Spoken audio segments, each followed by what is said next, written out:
Nagtatanong sa ating mga kapatid na Katoliko kung ano ba talagang pinagbabawal na ginagawa tuwing Ramadan. So, sasagutin natin yan guys based on my kaalaman.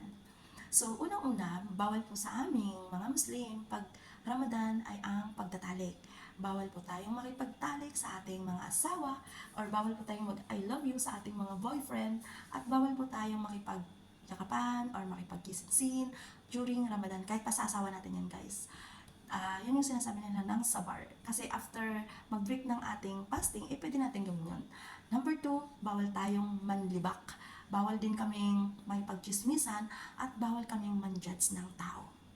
Pangatlo, during Ramadan guys, of course, sa aming mga Magindanaon, hindi nawawala yung sindol. Nakakamiss yun. And then, yes, nakakamiss din yung mga native na kape. And then, doon pala tayo sa bawal. Okay, bawal din kaming kumain at bawal kaming manood ng mga malalaswang mga palabas. At pinagbabawal din yung makinig ng mga music.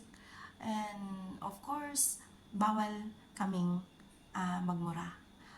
Kasi sa pagpa-fasting daw guys, is kailangan fasting. Walang-wala talaga. Walang-wala kang gagawin, kundi ang gawin mo lang, magsala ka at makinig ka ng mga sura sa Quran. And yes, pwede ka naman makinig ng music, kaso nga lang, music about Quran or mga Arabic song, ganon.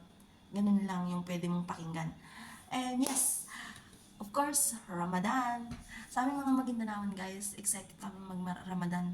Kasi alam nyo, during Ramadan, pag kumakain na kami dati, ang saya-saya kahit na yung sahur namin, yung kwitsaw lang, pati bulad, tuyo, ganon at bagoong, tapos yung sinako.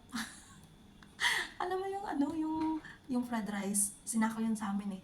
Yun, ang sarap nun, nakakamiss yung ganung klaseng Ramadan moment. So, kailan kaya ulit? Yun lang.